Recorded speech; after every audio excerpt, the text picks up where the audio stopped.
Good morning, everybody.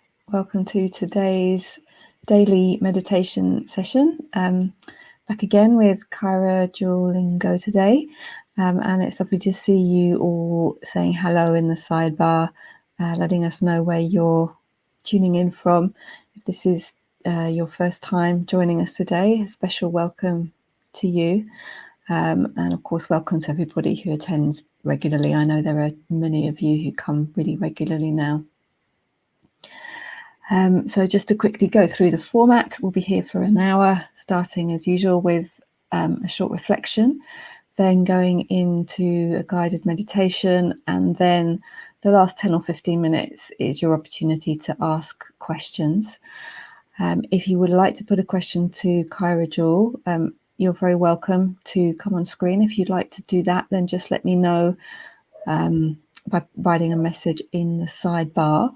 And I can bring you on. You can share your screen. It will kind of look like it does now with me and Kyra Jewel here. And you can have a bit more of a conversation with her that way. And it would be really lovely to see some of your faces if anybody would like to come on screen. But if you prefer to put your question in writing, there's always that option as well.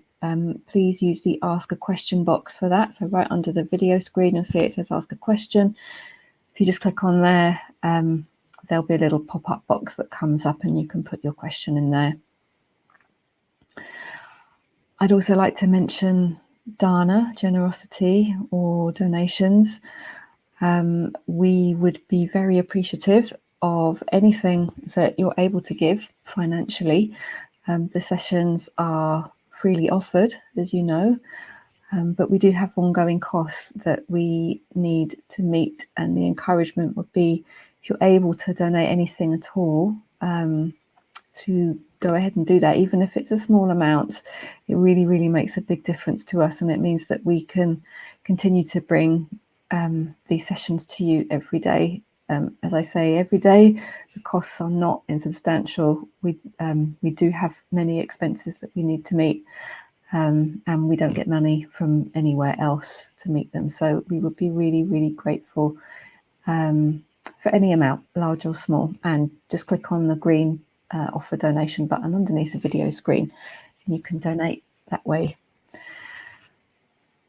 And half of what you give will go to Kyra Jewel as well to support her. So I think that's everything from me. I hope you enjoyed today's session, and I'm going to take myself off and hand over. Thank you, Caroline, and welcome everyone. It's good to be with you again. So yesterday we were speaking about how to practice with pain and illness. And one of your questions last week was also about how to incorporate pleasure and joy in the practice. So today we're going to look at that. Pleasure activism is one way to talk about it, or the art of happiness is another way. So I'm just going to put in the chat the question that came through. This is a person that is a yoga teacher and interested in attuning more to what feels good in the body and what feels easeful in the mind and heart. And they said they often find that yoga and meditation teaching can lean towards the opposite for good reason. But as a yoga teacher, they're interested in becoming, they're interested in how we might follow our pleasure within practice, not negate what's challenging, but validate what's feeling good more overtly. So, very important point and an important practice. So,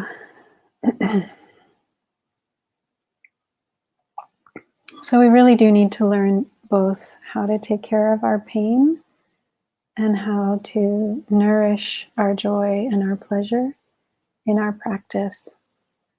Both of those are very important, and they actually are not separate. That when we learn to hold our pain and take care of ourselves in illness and physical pain, when we learn the art of suffering, then we also can practice the art of happiness. We can really have our joy, our pleasure. And when we deeply engage with our pleasure, with our joy, with our with the goodness in our lives, that makes it easier to practice the art of suffering, meaning we are skillful with suffering. We suffer well rather than suffer in a way that creates more unnecessary suffering.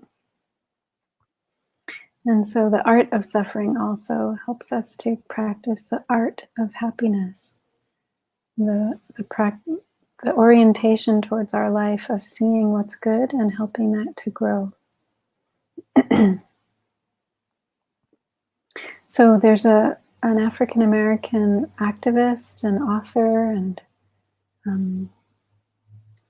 sort of change maker named Adrienne Marie Brown, and her take on the art of happiness is pleasure activism. This is from her book by the same name, Pleasure Activism: The Politics of Feeling Good. And she defines pleasure activism as making justice and liberation the most pleasurable experiences we can have. Learning that pleasure gets lost under the weight of oppression, and it is liberatory work to reclaim it. So this understanding that pleasure, joy, happiness is our birthright, and we can begin to, we can be lulled into thinking that we're supposed to suffer only. Of course, suffering is part of life, but so is joy, so is happiness. And so there can be this sense of, when we see ourselves as a consumer, pure and simple, what society might put on us, that we are just here to work, to be productive, to contribute to the economy, to be in a way exploited, and that it's not our domain to really, it's not within what we're here for, to really deeply experience joy and well-being. So we need to resist that, and that's part of waking up on our spiritual path. So both the Buddha and neuroscientists have found that we do have a tendency towards seeing the negative, paying attention to what's more negative, that most of our thinking is negative and repetitive.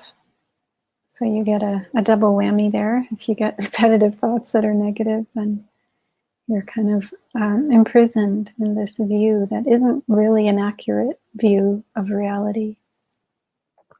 So there's this built-in negativity bias that's come from our evolutionary past, where we needed to take care of ourselves and avoid getting eaten by bigger animals that preyed on us. And so we have a very good ability to look out for danger. So we're looking for things that could harm us. That's very, very well developed. But what's not so well developed is the ability to see and take in what's good, what's nourishing, what's safe, what's healing.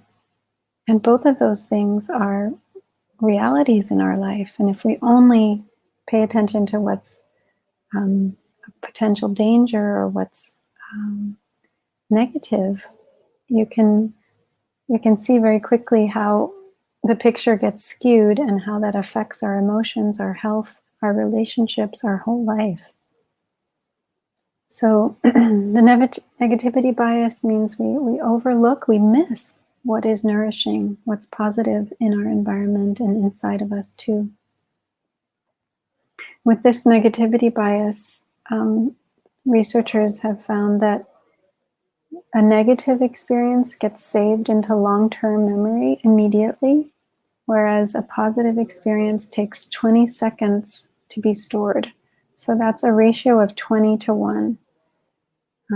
So it's also, a metaphor is that we're like, our minds are like Teflon. Velcro to negative experiences. They just latch on and that's what they stick to. But Teflon as far as positive experiences. So a positive experience comes and it just falls away. It doesn't stick in our minds. So we need to actively pay attention to and take in what's wholesome, what's nourishing. And really let ourselves be with it and notice what's beautiful, what's joyful.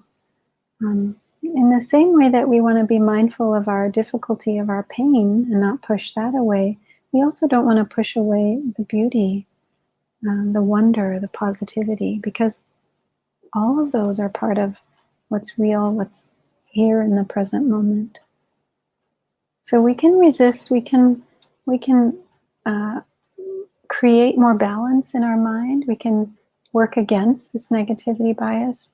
One way is when we are in touch with something wonderful, inspiring, even mildly positive, like just, I don't know, the warmth of the water when you take a shower, or the coolness of a glass of water, or whatever it is, the sun on your face. We can help it lodge in our brain, that 20-to-1 ratio, by taking 20 seconds to really appreciate it. That could be the length of 3 to 5 breaths, just really pausing and letting that in. So slowing down, we see the moon, the full moon. We don't just glance at it and go on to the next thing, saying, oh, that's nice, and keep going. We stop and we take 10 breaths even, and really let the beauty of that full moon penetrate us.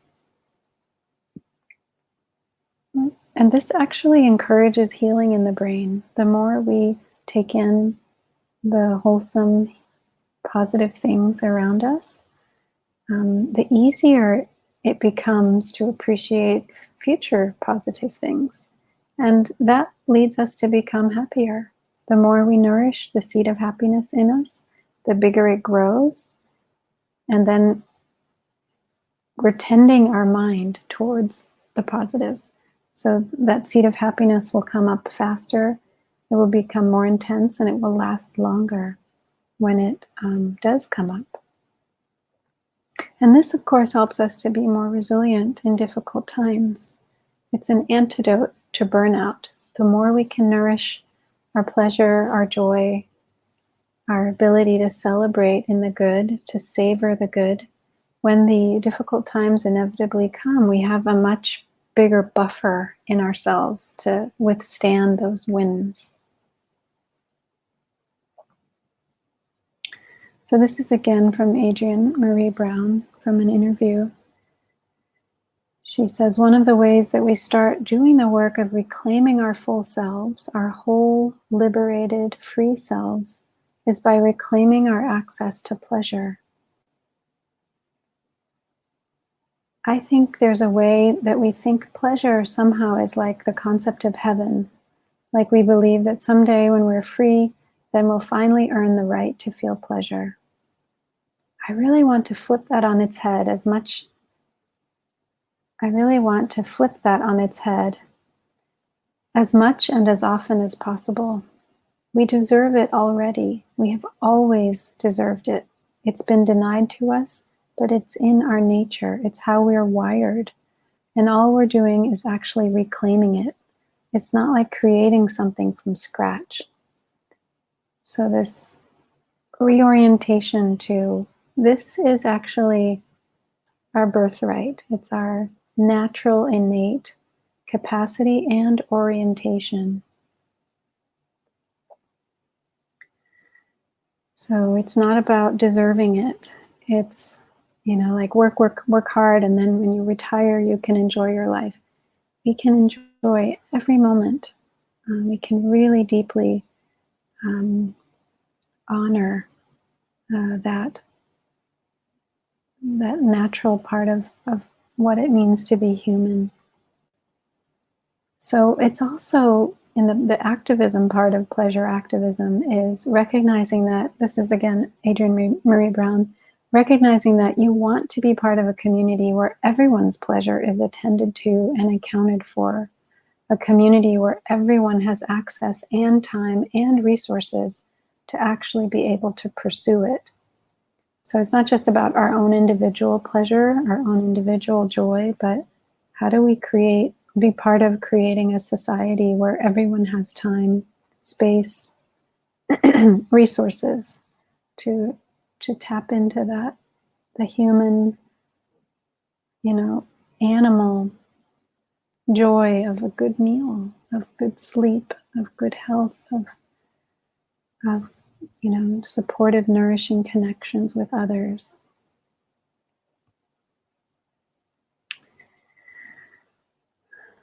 So I'll just close with a story of an experience that I had of this when I was a nun.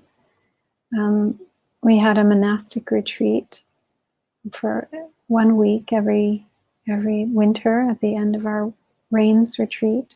We'd have a week-long monastic retreat.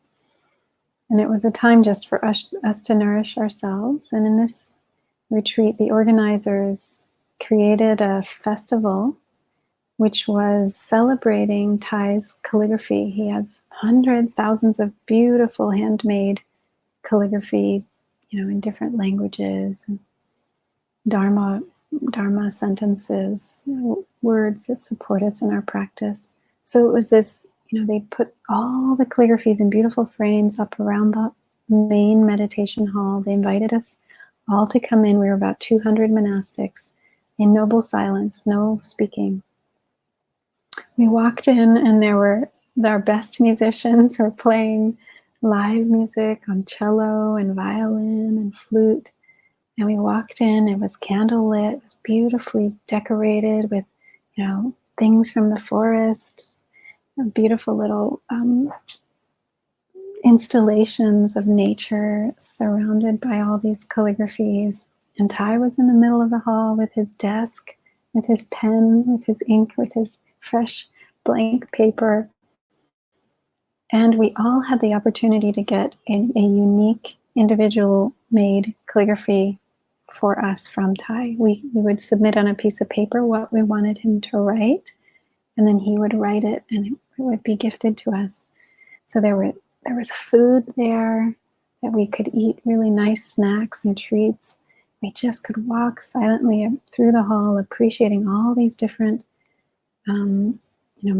manifestations of his calligraphy, and then we could come over and watch him doing the individual calligraphies for each person.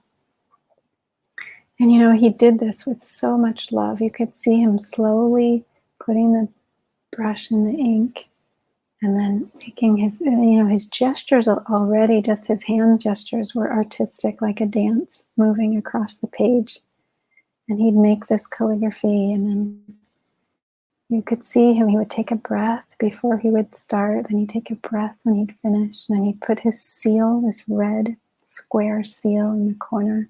You could see he was really happy doing this. But it was a beautiful celebration. There's so much pleasure, so much art. It was such a treat. Everyone felt like this most honored guest to be invited in to this lovely space. Just have this calm, serene, very nurturing festival. So, we can create these kind of experiences for ourselves and for each other as part of our practice, as a way to help us enjoy deeply the practice and to come home to ourselves in a very beautiful and inspiring way. It doesn't need to be so serious and so, so rigid. We can really have this flowing, beautiful time. So let's do a practice together.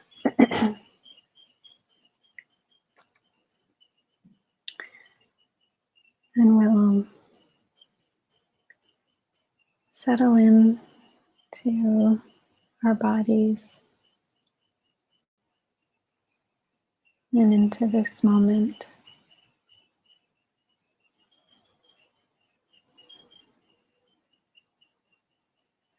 feeling what's here, feeling what's now.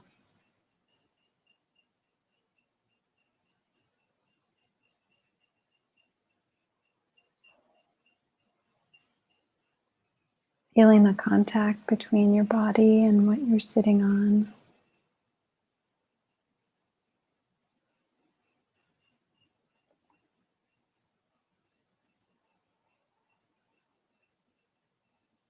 And letting your body really release its weight onto the support of the earth.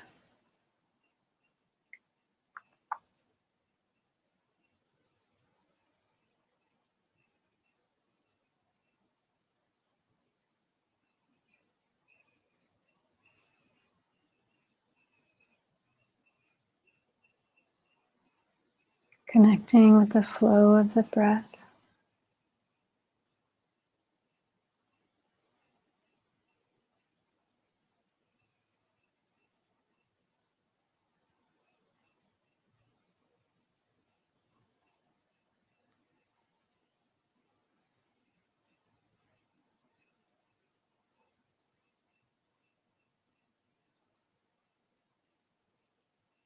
Letting yourself open and settle.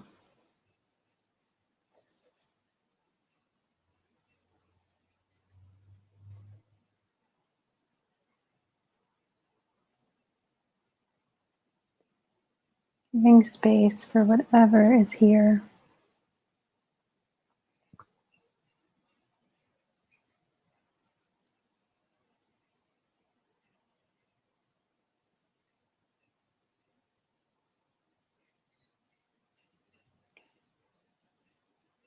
And as you sit here,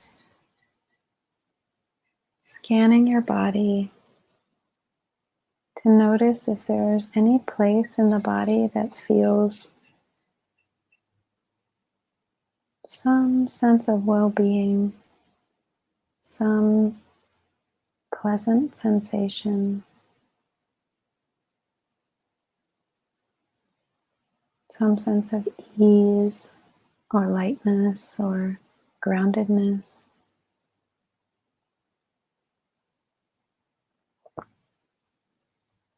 It may not be throughout the whole body, it might be in just one part of the body.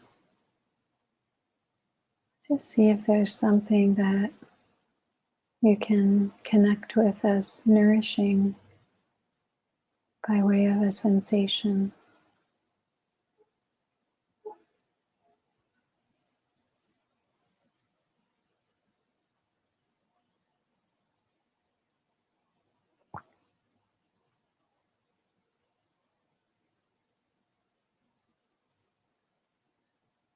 Maybe it's just the feeling in your hands as they rest gently on your body.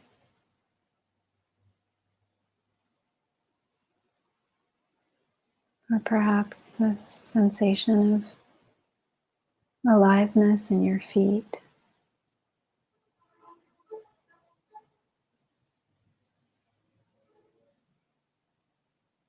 Maybe it's just a general sense of I'm here and I'm okay right in this moment.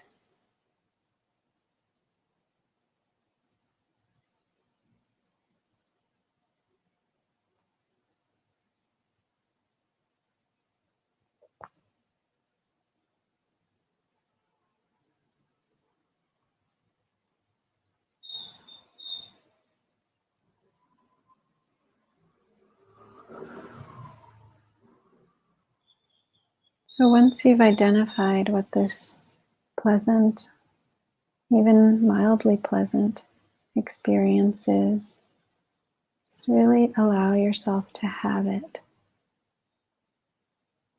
You could take a few conscious breaths as you're really open to this sensation.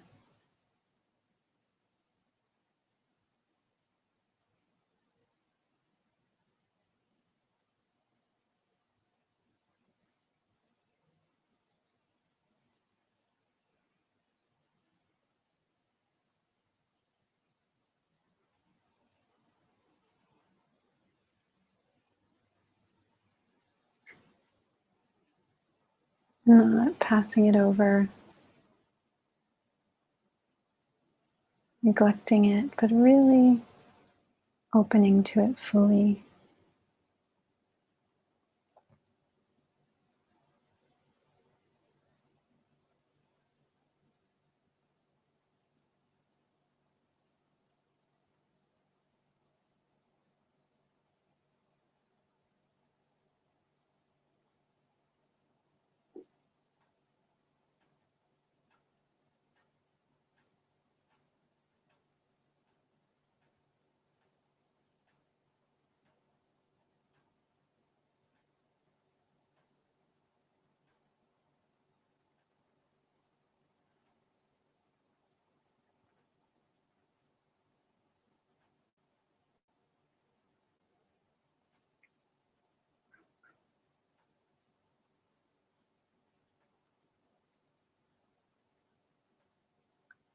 And it can always be something outside the body too, if that's more accessible.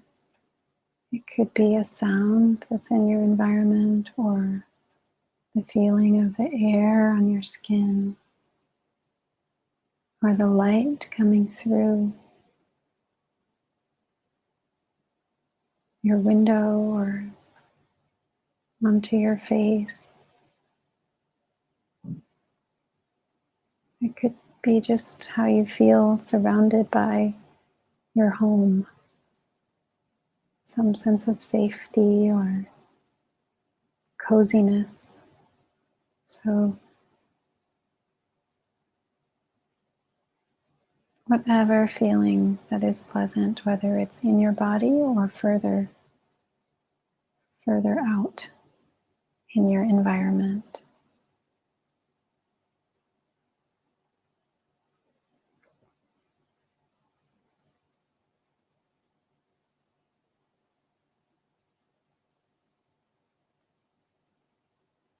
Breathing with it as you savor, as you really let it in.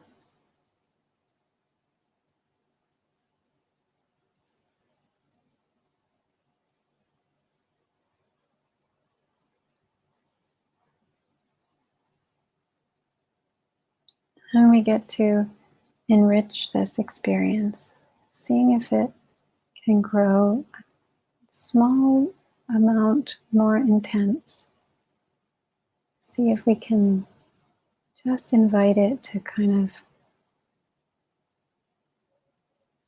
throb in a sense of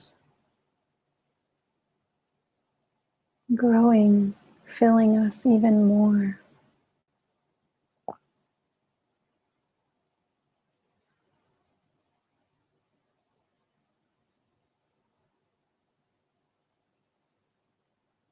Like it can take up even more space in our awareness than it did before.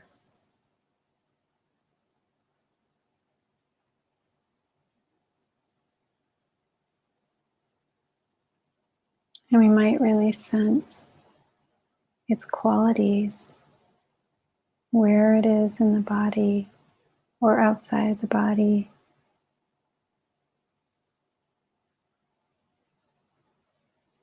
How it is, what are its characteristics that make it pleasurable, that make it nourishing, joyful.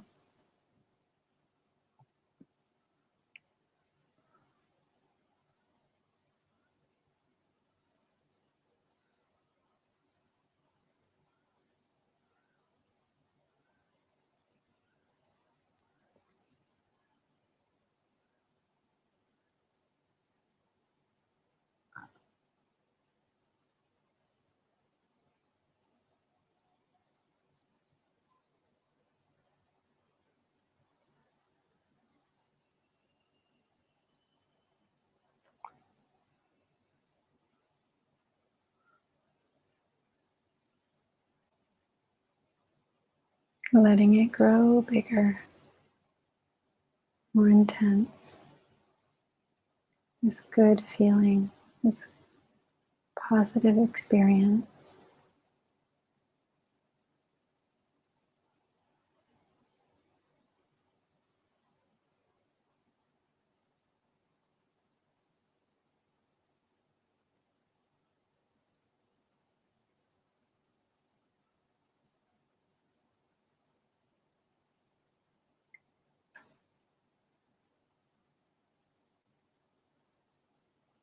And now we practice to absorb it, to really anchor it in the body, to let it just soak into us and sink into us.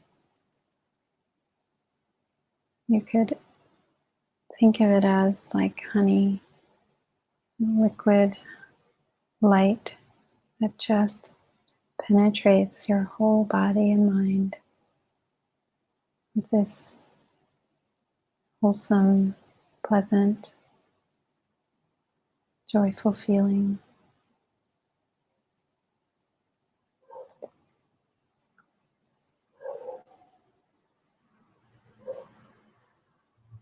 Anchoring it in the body.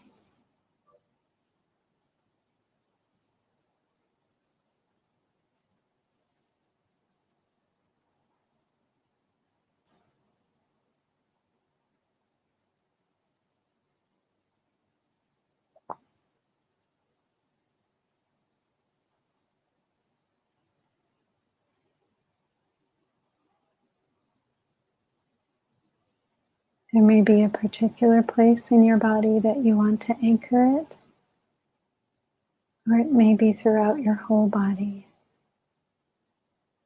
Just explore that.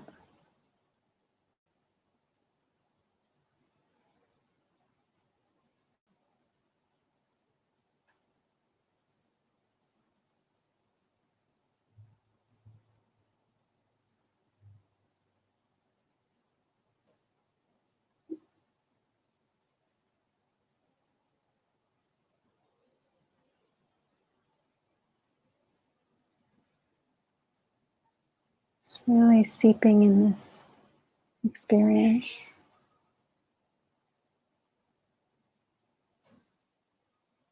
Like your mind and body are kind of cloth and they're getting dyed. They're soaking up this color of this positive experience. And it's dyeing every part of the cloth.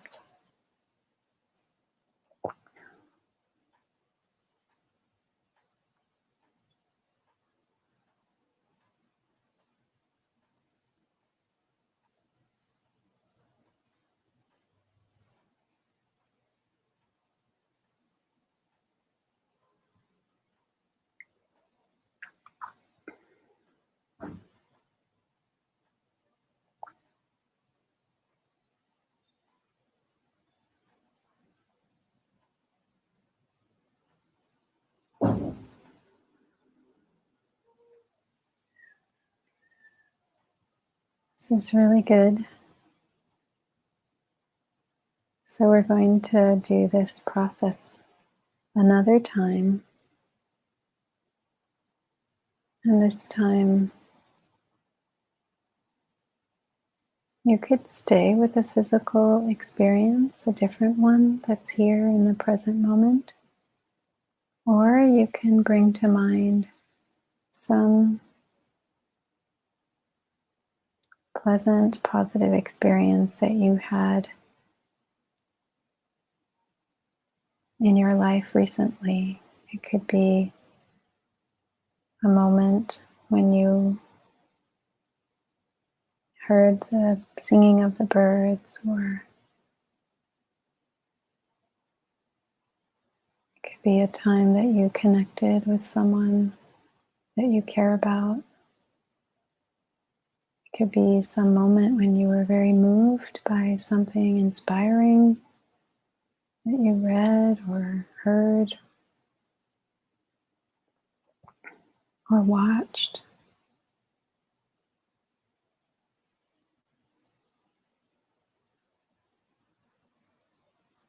So recall a moment in the past, if you wish, that was nourishing to you. Could be by yourself or with involving other people.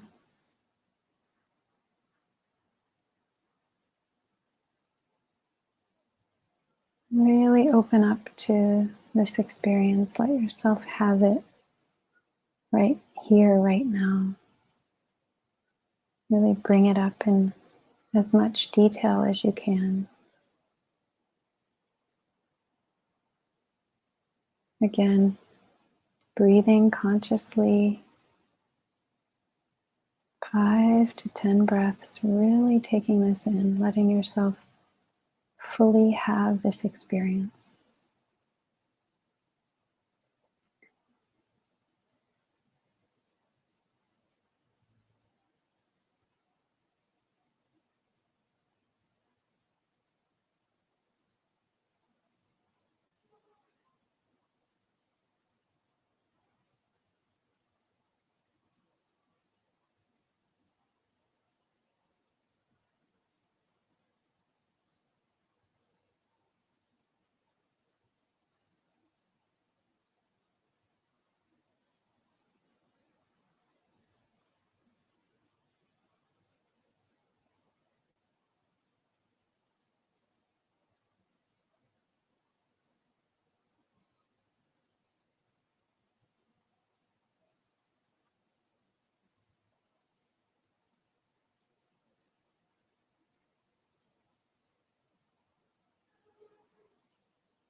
Now inviting the enriching of this experience, letting it grow more intense, letting it really fill you up and take more space, be even more present, more tangible. Let it swell.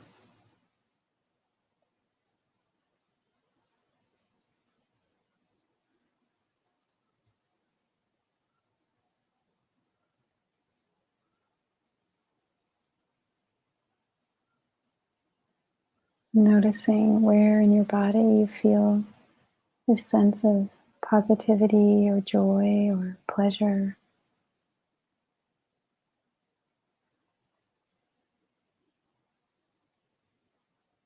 Really allowing this feeling to grow and move and do whatever it wants to do as you allow it to be enriched.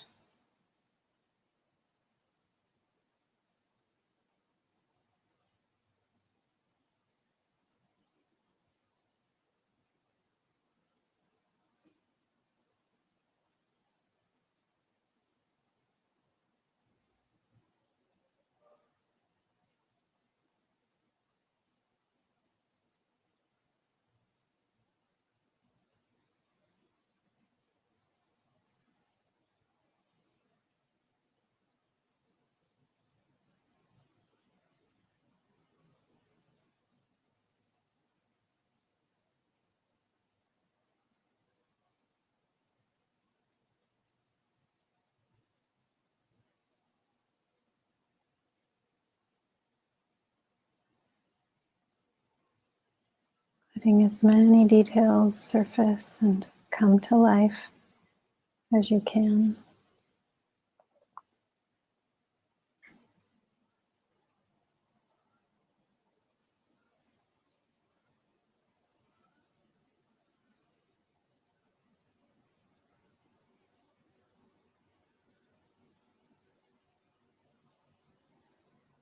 Letting this moment touch you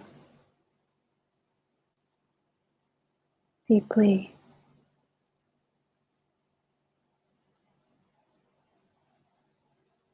Fill you with a sense of wonder and beauty.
And now absorbing this experience, anchoring it in your body,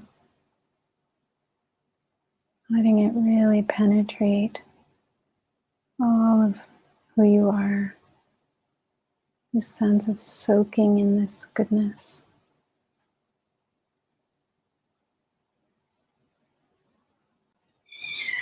And letting it really fill every cell.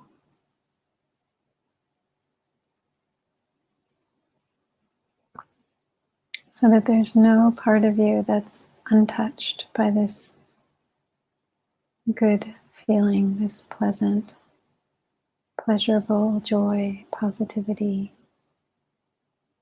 awe. It's soaking into every aspect of your being.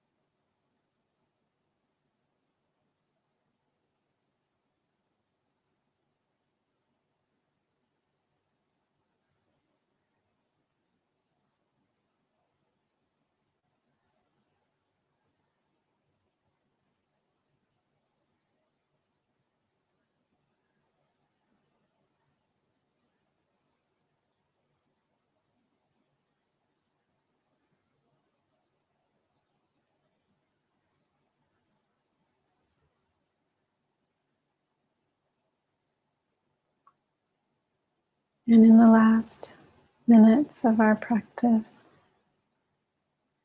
we just rest back, not needing to do anything, just allowing ourselves to let go and just kind of bask in this radiance of these qualities of goodness.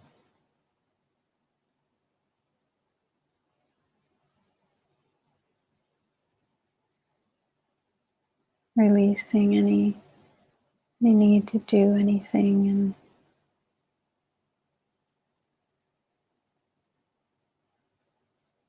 just resting back and receiving now, just receiving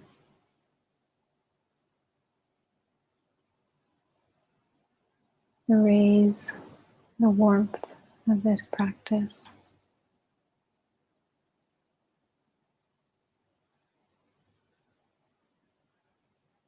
Letting it just settle inside of you.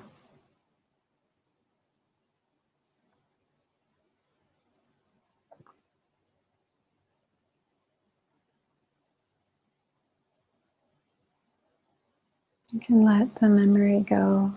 Just feeling yourself here and now.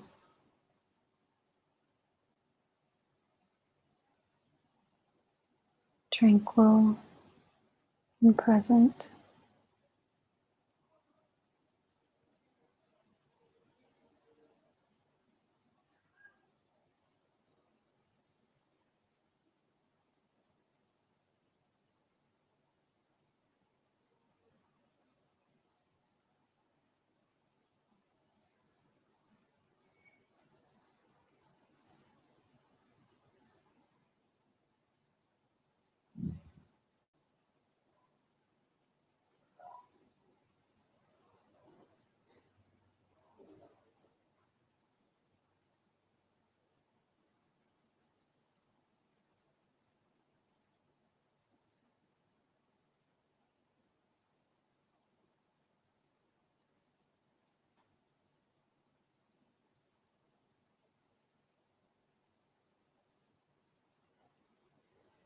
Beautiful.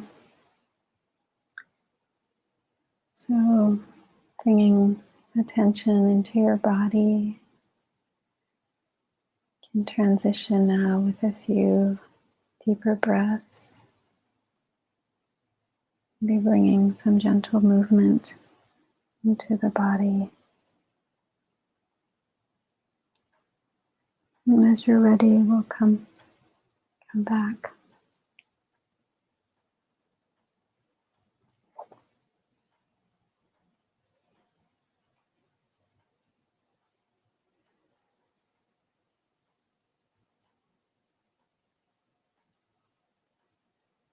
So feel free to share anything you like in the chat.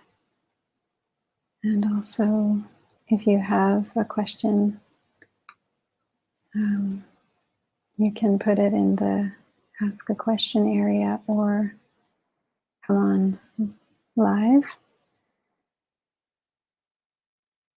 And I'm going to put in the chat the steps that I was using from the meditation are from Rick Hanson, a kind of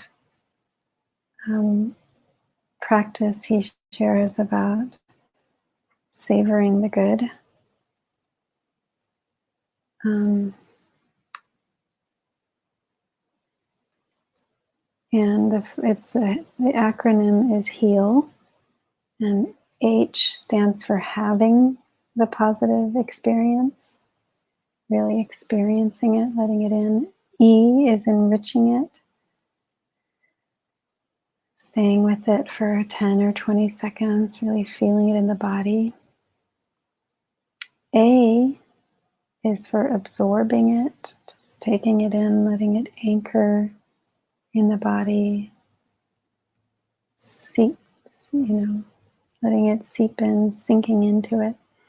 And then L, we didn't do this, it's an optional part of the meditation, but it's when you're having this positive experience, either a memory or a present moment experience, to link it to a moment of suffering or a negative experience and allow most of your awareness to be with the positive, but a small part of your attention to be with this painful experience. And then it becomes less of a triggering experience when you link it with a positive moment. So that difficult moment doesn't create suffering in the same way when you begin to link it to the positive. But if the negative experience that you bring to mind becomes overwhelming, then you just let it go and you bring your attention to the positive experience.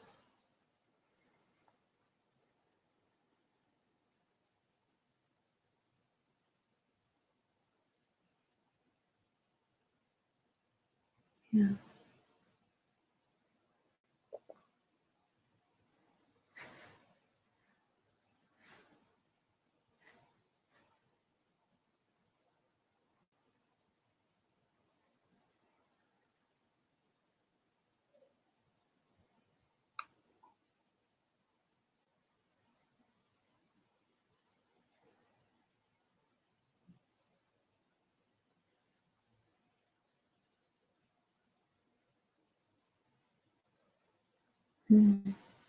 It's a beautiful reflections coming through in the chat. Rocky shares that we have such a negativity bias. Sometimes we deny ourselves. Yeah, sometimes there are positive things happening and it's like we almost punish ourselves by not letting ourselves be with them and take them in. So this can really help work against that. And then Pihu shares the happiness, pleasant feelings were powerful and also subtle. And then at the end of it, your dog barked and there were some pleasant feelings. You didn't want it to ruin the positive experience, but you were able to let it pass and just be. And then it didn't ruin the positive experience. That's very powerful way of practicing, to just let it come through rather than, oh no, don't ruin it. When we just let it come through, then it can be there too. Thank you, Pihu.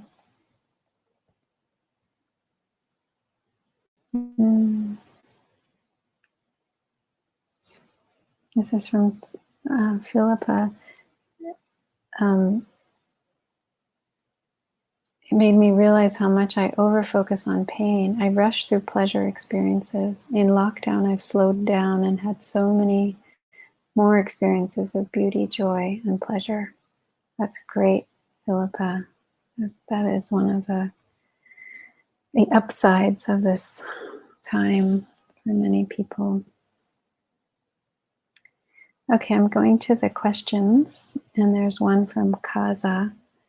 Even though I feel there are many examples of joy in my life, in this practice the mind went straight to worldly concerns, and it was more difficult than I thought it would be.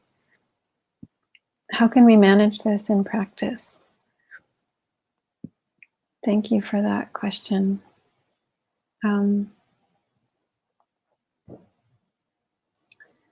So it's just a good thing to be aware of, that the mind, it's easier for the mind to focus on problems that it needs to solve, or, sort of everyday concerns. And it's actually can be quite challenging to invite the mind to dwell on what's joyful and healing. That's natural. Nothing's wrong with that. It's a habit that our mind has. And so, when we notice that, going towards the worldly concerns and maybe going into thinking and planning, and to just notice that, this is the thinking mind, this is a tendency to want to stir something up. And then as you're aware of it, and it might be that the whole meditation is on that, and that's okay. And you notice it at the end, and the next time you can work to bring more attention to what's nourishing.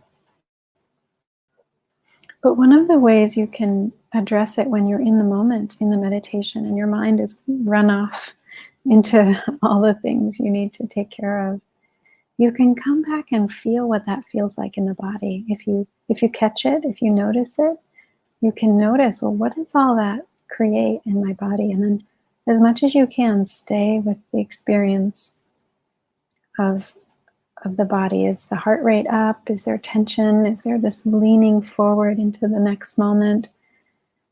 So connecting with your physical experience and just being present with that, being mindful. Oh, here is tension. Oh, here is some strain. Or here is, some subtle discomfort that's coming up with all these thoughts. So just bring mindfulness to whatever it is that's arising. You can't go wrong with that.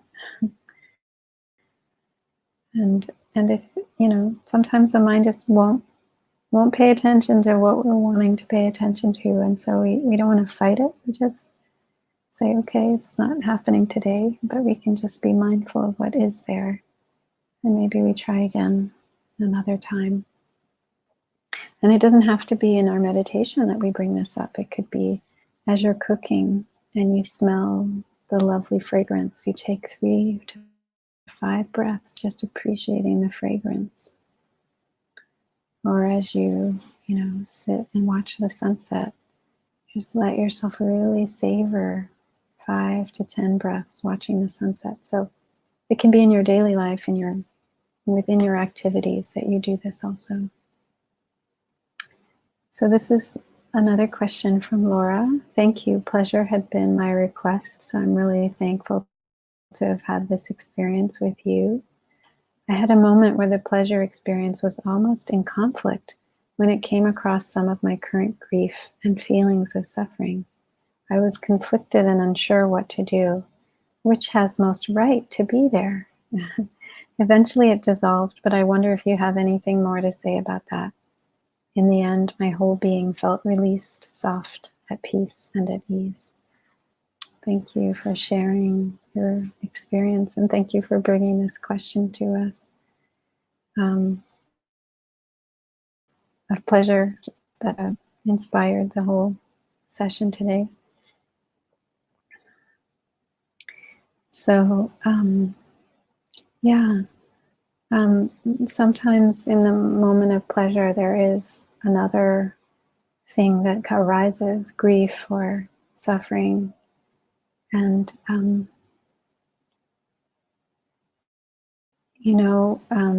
I think what it sounds like what you did was very skillful. Maybe you were unsure what to do, but it seems like you gave it space. You didn't push it away. And so what happens when we give our experiences space generally is that they're not trying to fight to be heard, and so they share what they need to share, and then they move on. And so this sadness, this grief arose, and then it dissolved. It's what you shared. So that's all we need to do, is just kind of welcome. Okay, I'm opening to an experience of joy, and then now this moment of grief comes up. It wants to be allowed. So okay, I allow it, and it stays as long as it wants to stay, and then it goes, and then I'm aware of whatever's here. Yeah. So there's nothing wrong with that. It's quite natural, in fact, when we create these spaces of openness, of tending to ourselves, whether it's our pain or our joy. When we look at, when we offer this kind of time and attention, then other things may arise. That, oh yeah, there's this piece that I haven't fully felt, and now it knows it's safe to come up, so it comes up. But it doesn't necessarily want or need to take over the show. It just wants to be noticed. And sometimes it's possible to say, yeah, I see you. I'm gonna have special time just with you at another moment. We can make an appointment with something that arises and say, I really am glad you showed me that you're here, and I'll come and do a special practice just to be with you, on another day or at another time. So that's one way we could also reassure these parts of ourselves that we will tend to them. But it sounds very skillful what you did do.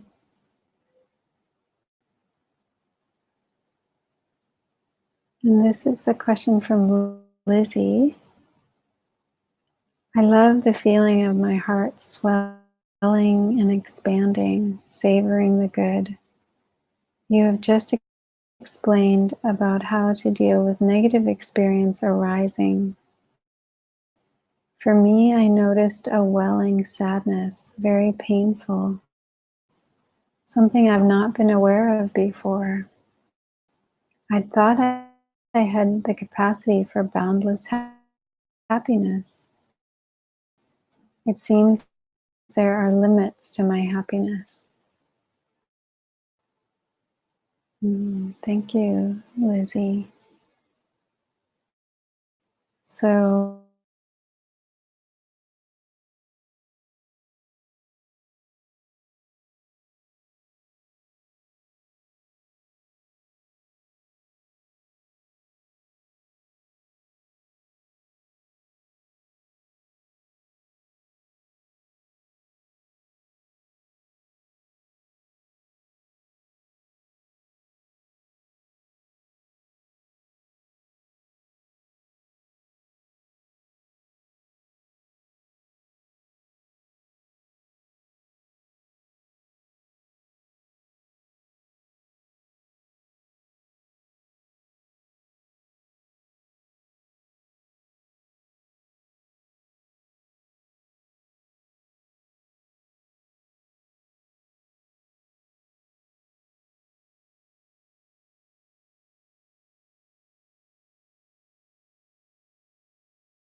Hi everybody. I just had a text from Kyra Jewel just confirming that she did lose her internet connection. It doesn't look like she can get back on. So we'll end the session now. Luckily we were nearly at the end anyway. So thank you everyone for joining us, and we'll be back tomorrow morning, and have a great day. Okay.